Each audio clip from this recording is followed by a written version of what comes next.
नमस्कार, आप देख रहे हैं उत्तराखंड टाइम्स। मैं हूं आपके साथ रेखा भंडारी। जी हाँ, नवरात्र आ चुके हैं और नवरात्रों में सबसे खास बात होती है पूजा पाठ।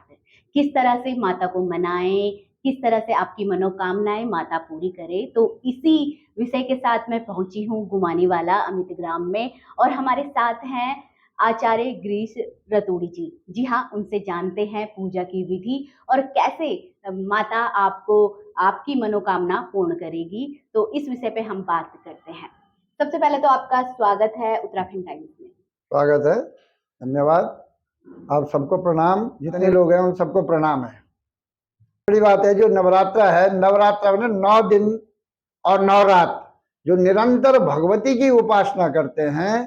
इसमें 3 देवियों की उपासना है, महाकाली, महालक्ष्मी, महासरस्वती। और ये शारदीय नवरात्र है, इसमें विशेषकर जो है विजय की कामना के लिए ये नवरात्र किया जाता है।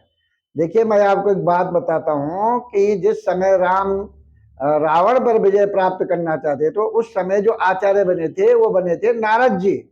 और नारद जी ने राम को बताया था कि आप जो है नवरात्र का पाठ करें, भगवती की उपासना करें। और भगवती की उपासना से व्यक्ति को शक्ति भी प्राप्ति होती है, भक्ति भी प्राप्त होती है और मोक्ष भी प्राप्त होता है। आचार्य जी, जिस तरह से आज का आपको पता है, आजकल काफी बिजी शेड्यूल है, हर किसी का बिजनेस है, जॉब्स है, बच्चे स्कूल जाते हैं और बहुत ही ज्यादा लोड। तो सबसे पहले बात की जाती है कि इतना समय नहीं हो पाता कि माता की दिन रात उपासना कर पाए कोई। तो सूक्ष्म तरीके से किस तरीके से हम माता को खुश कर सकते हैं और अपनी मनोकामना पूर्ण कर सकते हैं? देखिए, प्रत्येक व्यक्ति का कर्तव्य होता है, प्रत्येक सनातनी का कर्तव्य है कि भगवान कभी नहीं कहता या माँ भगवती कभी नहीं कहती है कि तो भैया सब कुछ छोड़ और मेरे चरणों में आ जा। अरे तू कम, वो कहते कि मुझे तू याद तो कर।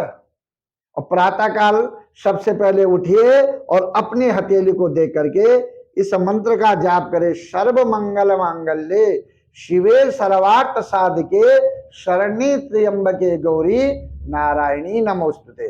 और तुरंत अपना एक दीप प्रज्वलित करिए और जो कुछ भी आपके पास सामग्री है उपलब्ध है, गंध है, अक्षत है, पुष्प है, धूप है, कुछ नहीं है, श्रद्धा से माँ को प्रणाम कर दीजिए और ये कहिए कि मत समम पाप की नास्ति पापाग्नि तो समान ही एवं ज्ञात महादेवी यथा योग्यम तथा कुरु। तो माँ मैं आपकी और आप मेरी है, इस भाव से पूजा करिए। मन से भी पूजा हो सकती है और घर गृहस्थी का काम भी करिए।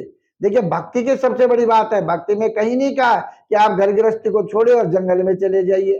ठीक है, घर में बैठ करके आप अपना परिवार का भी पालन पोषण करिए और प्रातः काल सबसे स्नान इत्यादि करके प्रणाम करके और सबसे पहले अपनी हथेली को देख करके इस मंत्र का जाप करें, इसमें भी भक्ति प्रसन्न होती है। आचार्य जी, जिस तरह से समाज में बुराइयां आजकल काफी फैली हुई है और महिलाओं को लेके बात करें या जो हमारी छोटी बच्चियां हैं, नवरात्रों का समय है, नवरात्रों में कन्या मिलना बहुत मुश्किल होता है। और तो किस तरह से कन्याओं को बचाया जाए, किस तरह से? अब हम नवरात्रे तो मना रहे हैं, माता को तो पूज रहे हैं, लेकिन हमें कन्या ही नहीं मिल रही और या फिर उन पे अत्याचार हम खबरें भी सुनते हैं। तो क्या कहना है आपका इस पे? बहुत अच्छी बात, बहुत अच्छा रेखा बहन, आपने बहुत अच्छा प्रश्न किया है। तो सबसे बड़ी मेरे को जो दृष्टिगोचर हो रहा है आजकल, सबसे पहले जो हमारे यहाँ के जो नेता है ना, इन्होंने देश को क्या कर दिया, जाति बांट में बांट दिया। आपको मालूम है कि जाति है ही नहीं, जाति मात्र दो है, एक स्त्री और एक पुरुष। हाँ, तीसरी जो जाति है वो किन्नर है। और जाति है तो हम, ये तो वर्ण व्यवस्था ये की गई थी कि जिससे राष्ट्र, जिससे कार्यक्रम, जिससे समाज बहुत अच्छा चल सके, ये एक व्यवस्था बनाई गई थी। और आज हमारे नेताओं ने इसको जाति में बांट करके, अब इससे क्या हो रहा है, जो बालिकाएं हैं, बहनें हैं, उनको जो है उनके साथ दुराचार हो रहा है, क्योंकि संस्कार तो दिए ही नहीं जा रहे। इसके लिए सबसे पहले संस्कार की जरूरत पड़ती है और संस्कार होते हैं घर से, संस्कार होते हैं माता पिताओं से, संस्कार होते हैं अड़ोस पड़ोस से, संस्कार होता है विद्यालयों से। आज आप देखो कौन सी विद्यालय से संस्कार दे रहा है, सर कॉन्वेंट स्कूल पढ़ रहे हैं, कॉन्वेंट शिक्षा दी जा रही है। हम जितने पहले के लोग थे, मैकाले की शिक्षा पढ़ी, कॉन्वेंट की शिक्षा कहाँ दे। और इस समय जो हमारी वास्तविक जो संस्कृति है, माता पिता के प्रति हमारा क्या कर्तव्य है, बड़े भाई के प्रति क्या कर्तव्य है, बहन के प्रति क्या कर्तव्य है, माँ के प्रति क्या कर्तव्य है, वो सब भूल गए। बस अब तो खाली आपने जो भोगवादी संस्कृति लोगों को ले जा रहे हैं, चलो भोग भाई, और अंत तो गत तो उससे क्या हो रहा है, विकृतता पैदा हो रही है समाज में, बड़े घृणता, मतलब बोला नहीं चाहिए, ऐसा ऐसा माहौल बन रहा है जिससे माहौल बहुत खराब हो रहा है, लड़कियों के प्रति ये भाव से देख रहे हैं, इस तरह का वातावरण बन रहा। अब इनको बचाने के लिए तो यही है कि सबसे पहले आप, जैसे आप माँ की उपासना, तो प्रत्येक माँ बहन को, बालिकाओं को माँ के स्वरूप में देखे। देखो नवरात्रा में छोटी छोटी, भले आपने देखा वैष्णो देवी, आपने देखा होगा कि वहां भी जो है छोटी छोटी बच्चों की पूजा होती है, और अगर जो शक्ति नहीं होगी तो भक्ति कहाँ से होगी, माँ नहीं होगी तो सृष्टि कहाँ से रचेगी। इस बात को समझना ही नहीं चाह रहे लोग इसे भोगवादी की तरफ प्रवृत्त कर रहे हैं। तो और इसका कारण क्या है, संस्कार। देखिए सबसे पहले सनातन में आप देखिए कहीं पर भी विकार नहीं है, लोगों ने जो है ये जितने हमारे नेता या तो वैसे छुट भैया लोग हैं, ये इसको जो विकृत कर रहे हैं। ये तो संस्कार सम, जो आपका सनातन है वो एक ऐसा धर्म है जो निरंतर चलने वाला है, और आप देखो उसमें कोई चीज ऐसी नहीं है जो अच्छी ना बताई गई हो। आपको कैसा जीना है, कैसा बैठना है, कैसा उठना है, किसके साथ कैसा व्यवहार करना है, ये सारा व्यवहार उसके सनातन में तो है। जैसे ये नवरात्रे आते हैं, नौ दुर्गा की यहाँ पे पूजा उपासना होती है, तो इसके पीछे कोई साइंटिफिक कारण तो होगा, साइंटिफिक रीजन तो होगा कि अ, हमारे समाज को क्या एक मैसेज, क्या संदेश देना चाहता है, जो ये 9 दिन है, क्या संदेश देना चाहता है? जो हम पूजा पाठ तो करते हैं, सब घंटी बजाते हैं, व्रत लेते हैं, लेकिन इसके पीछे की जो सच्चाई है वो क्या है? कि जब बरसात शुरू होती है श्रावण के महीने में, किसकी पूजा होती है, शंकर भगवान शंकर की। भगवान। और शंकर क्या है, ज्ञान का देवता। शंकर क्या है, अब शंकर को जल, आपने देखा होगा खूब बरसात में उनको जल दिया जाता है। देखो उसके बाद भाद्रपद में किसका पूजन होता है, गणेश जी का। गणेश जी का। गणेश क्या है, विघ्नों को नष्ट करने वाले। और इस समय जो है ये आश्विन मास में किसकी पूजा हो रही है, शक्ति। आपने देखा होगा खूब बरसात में उनको जल दिया जाता है। देखो उसके बाद भाद्रपद में किसका पूजन होता है, गणेश जी का। गणेश क्या है, विघ्नों को नष्ट करने वाले। और इस समय जो है ये आश्विन मास में किसकी पूजा हो रही है, शक्ति की। और शक्ति, देखिए बिना शक्ति के आप बताओ कौन सा ऐसा काम है जो बिना शक्ति के हो सकता है, कोई सा भी नहीं, कोई ऐसा काम नहीं है ना। तो अगर आप ये विज्ञान नहीं है तो क्या है, शक्ति के बिना। अगर मैं आपसे वार्ता कर रहा हूँ या मैं आपके साथ बैठा हुआ हूँ, अगर मेरी आंतरिक शक्ति या मेरे बोलने की शक्ति या उस माँ की कृपा मेरे पर न हो, जो आंतरिक है बोलने वाले शक्ति वो ना हो, तो मैं क्या आपसे बात कर सकता हूँ। दूसरा आपने देखा होगा बिना शक्ति के भक्ति नहीं है, और बिना भक्ति के शक्ति नहीं है। और आपने देखा इसमें कितनी अच्छी बात है, इसमें अगर आपने अपने को शक्तिशाली बनाना है, विजयी बनाना है, तो महाकाली दुर्गा के स्वरूप में पूजा करिए। फिर आपको पैसा चाहिए तो पैसे के लिए किस रूप में करोगे, लक्ष्मी के रूप में। और अगर आपको विद्या ज्ञान बुद्धि चाहिए तो किस रूप में करोगे, सरस्वती, माँ सरस्वती। तो देखो तीनों की उपासना इसमें है, और जब हम तीनों की उपासना करते हैं तो उसी से अंततोगत तो मोक्ष की प्राप्ति होती है। धर्म अर्थ काम और मोक्ष अंत में किस लिए की जाती उपासना, या किस लिए हम व्रत रख रहे, या मनुष्य जन्म जो है क्यों पैदा हुआ, मुक्ति के लिए हुआ, खाने पीने के लिए थोड़ी हुआ। अब व्रत का मतलब है नियम, हमने नियम बनाया कि हमने आज से माँ भगवती के प्रति अपने आप को समर्पण करना है, और जब आप समर्पण करेंगे तभी तो भक्ति मिलेगी, तभी तो मोक्ष होगा, तभी तो जो सब संसार की सारी जो जितनी आपको वस्तु चाहिए वो सब मिलेगी। और अगर आप समर्पण नहीं रखोगे तो कहाँ से प्राप्त होगा।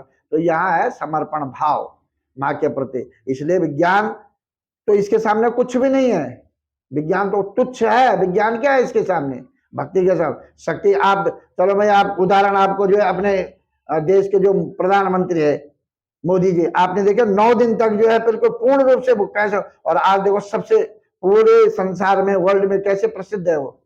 प्रत्येक व्यक्ति, विदेशी जो उनके दुश्मन भी है वो भी उनके पांव छू रहे, अर्थात माँ भगवती शिव और शक्ति के उपासक है वो।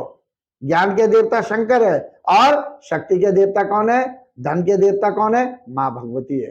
तो इसलिए और कितना बढ़िया संयोग बनता है। और विघ्न ना है घर में किसी प्रकार का आपको, तो बीच में जो है गणेश जी का पूजन होता है। तो यही तो हमारा विज्ञान है, यही तो हमारा सनातन है। इसलिए सनातन तो परिपक्व है, सनातन तो अनंत है, इसका तो कोई अंत है ही नहीं। ठीक है, इसमें दुर्गा कवच और दुर्गा स्तुति की बात है। अच्छा, दुर्गा कवच का मतलब होता है कि आप अपने आप को सुरक्षित करना। देखो, अगर आप पाठ का विधान मुझसे पूछना चाहते हैं तो दुर्गा पाठ का विधान तो यह है कि पहले कवच, कीलक, अर्गला, और उसके बाद जो है नवारण मंत्र की एक माला, उसके बाद 1 से 13 अध्याय दुर्गा सप्तशती में है। और मैं आपको बताऊं कि यहाँ पर भी राजा को मोह होता है। जो 700 श्लोक दुर्गा सप्तशती में और 700 श्लोक ही किसमें है? गीता में। तो गीता में किसको मोह हो रहा है? अर्जुन को, है ना। और यहाँ किसको हो रहा है? राजा को मोह है। तो राजा का मोह भी भगवती के उपासना से दूर हो रहा है। और वहां भी गीता से विष्णु भगवान की, भगवान ने वो गीता सुनाई तो अर्जुन का मोह हुआ, वो युद्ध के लिए तैयार हुआ। यहाँ भी वो राजा जब अपना वैश्य इत्यादि अपने सब कुछ छोड़ के चले जाते हैं, जंगल में चले जाते हैं, तो वहां इनका मोह भगवती के पाठ करने से दूर होता है। तो इसलिए कवच की लगे पाठ का विधान है। तो सबसे पहले गंध है, अक्षत है, पुष्प है, धूप है, और सबसे बड़ी बात है श्रद्धा। श्रद्धा, अगर आपके मन में सच्ची भक्ति है तो आप, भगवान कहता है मुझे किसी की जरूरत नहीं, आप श्रद्धा से मुझे एक फूल भी चढ़ाओगे, माँ कहती तू एक फूल भी चढ़ाएगी या चढ़ाएगा तो मैं तेरे साथ हूं, हर प्रकार से तेरे लिए कल्याण करने के लिए तैयार हूं। इसमें ऐसा नहीं अब पाठ माना, अब गृहस्थी है। अब विचार करो, आप एक गृहस्थ है, उसने अपने बाल बच्चे पालना है, और वो अगर जो है 2-2 4-4 घंटे बैठ जाएगा तो उसके बच्चे भूखे नहीं जाएंगे स्कूल? भक्ति में कहीं नहीं है। अब आपने, चलो एक और उदाहरण आपको देता, आपने देखा होगा गोपियां घर में रहती थी, पक्का। उसके बाद गाय का गोबर भी निकालती थी, दूध भी निकालती थी, सब प्रकार का अपनी खेती पाती सब करती थी, है कि नहीं। लेकिन कृष्ण देखो, कृष्ण उन गोपियों के लिए तड़पते थे। ऐसे ही माँ है जब अपने भक्त के लिए माँ हो, चाहे कृष्ण हो चाहे कोई नारायण हो, ये अपने भक्ति के लिए तैयार रहते। ये कहते कोई मेरे पास आए तो मैं उसको हर प्रकार से तैयार करने के लिए। ये कहीं नहीं कहा कि घर गृहस्थी छोड़ो जंगल में। अब आप विचार करो, जंगल में से भगवान मिलता तो जितने भी शेर जंगल में रहते उन्हीं को पहले भगवान मिलता। यहाँ रोज नहाने से भी प्रसन्न, रोज जो गंगा जी नहा रहा, जो बहुत लंबे लंबे टीका लगा रहा उसे ये तो अहेतुक भक्ति है, मन से है। मनसा वाचा करो, जब तक आप अपने आप को मन से परमात्मा के प्रति, माँ भगवती के प्रति समर्पण करिए, माँ आपको जहां बोलोगे वहीं आ जाइए आपके लिए। माँ तो ऐसी है। और माँ तो देखो, कुपुत्रो जायेता क्वचिदपि माता न भवती, बेटा कुपुत्र हो सकता है लेकिन माँ कभी कुमाता नहीं हो सकती है। तो इसलिए माँ तो माँ है भाई। और माँ का तो देखो, चाहे वो सांसारिक हो, वो तो जगत जननी है, वो सबका कल्याण ही करती है। ठीक है जी। आचार्य जी, बहुत बहुत धन्यवाद आपका, बहुत अच्छी आपने बात बताई है हमारे दर्शकों। समय समय पर आचार्य गिरीश रतोड़ी जी आपको भक्ति के प्रति, जो हमारा सनातन धर्म है, हमारा हिंदू धर्म है, उसके प्रति आपको जागरूक करते रहते हैं। तो इसी कड़ी में नव दुर्गा जब उपासना आप कर रहे हैं तो आपके लिए एक अच्छी सी यह वीडियो है। इस वीडियो को ज़्यादा से ज़्यादा शेयर करें, और तभी हम आपके लिए बहुत अच्छे अच्छे टॉपिक्स पे बहुत अच्छी अच्छी वीडियो लाते रहेंगे जब आप हमारा सपोर्ट करेंगे। तो इसी तरह से आप देखते रहिए उत्तराखंड टाइम्स। ऋषिकेश गुबानीवाला से रेखा भंडारी, उत्तराखंड टाइम्स। धन्यवाद, बहुत बहुत जय माता की। जय माता।